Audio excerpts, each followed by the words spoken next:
Why, hello, my name is Simo. Welcome to my YouTube channel. If you are new and not subscribed, then you can hit that subscribe button to see more of my content. I make a variety of content, but today I'm going to do a little story time, and this is why I cannot eat jelly.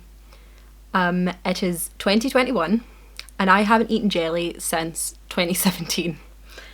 And this is the story as to why.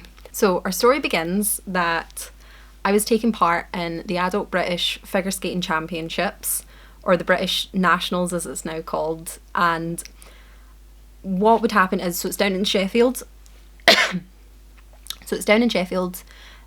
would usually try and make like a weekend of it. I normally skate on the Sunday, so that's usually when my level would compete, and normally we drive down on the Friday or the Saturday. We'll like try and have a good time, we'll go out for dinner, and my dad was still alive at this point, so my dad came. He was very unwell, like he couldn't walk very well, and but yeah, he still wanted to come. He wanted to see me compete. He hadn't seen me compete in a really long time, but unfortunately I wasn't feeling that well, and it was just things like I hadn't really eaten since the Friday, which isn't good if you're competing. Like obviously you have to eat, and I was taking like anti-nausea things. I was taking Imodium.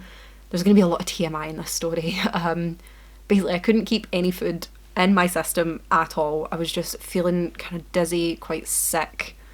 It wasn't a great time. I was just feeling really ill. Even on the road down, we normally stop at this like Witherspoons. It's like pretty much halfway the journey, so I always stop at this Witherspoons.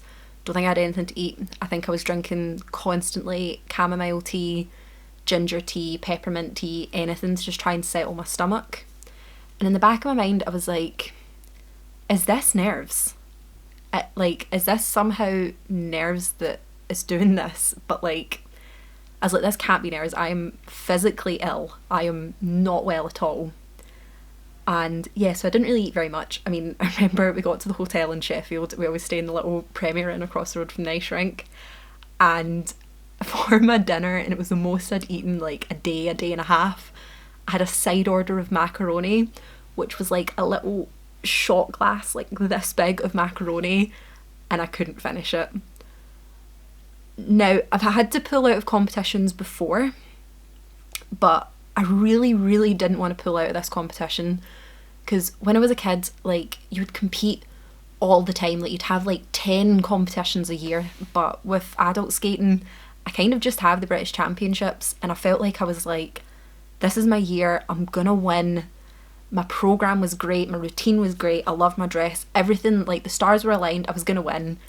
But then I was ill, and it was the whole morning. I was like, I had Imodium, I had every painkiller, I was full of so many meds, and I went to like the practice ice in the morning with my mum. I mean, my mum were just kind of looking at each other like, should you be going on to skate? Like, you're really, really not well. But I was like, I wanted to. I was like, we came all this way, I want Dad to be able to see me skate. I was like, I need to skate, I really want to. And the only way that I actually managed, so again, adult competitions are quite lax, so my mum would come down, because I do get a little bit nervous before I compete.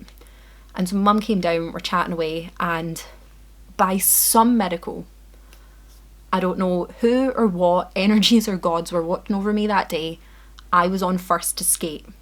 That is the one and only reason I was able to compete that day, because I was like, I have a 6-minute warm-up, a 3-minute routine, I can hold it together for that.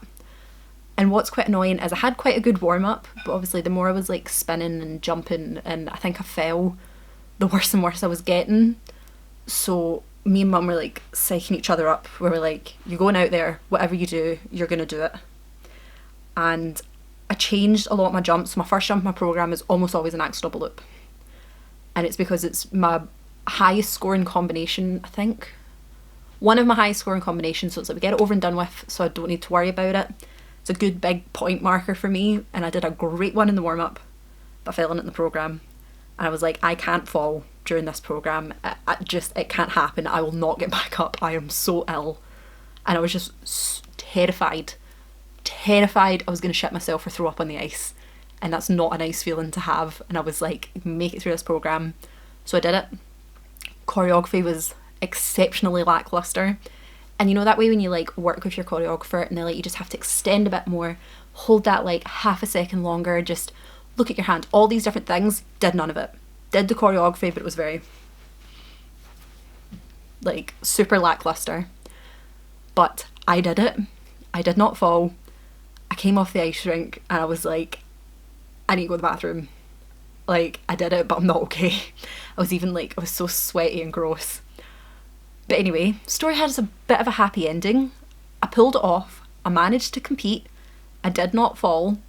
And I managed to place third, which is like amazing. Like, I'm disappointed because I should have won. Like, I was on top form, and then that just was like a big rug pulled from under me that like 2 or 3 days of illness and not eating, and like, oh, and I must have just had some sort of bug. It was so gross. And I think by the time we got home, so maybe like Monday or Tuesday, I was starting to feel a little bit better. And you may have been listening to this whole story thinking, why on earth are you talking about jelly? You've been talking about ice skating. What do you mean you can't eat jelly?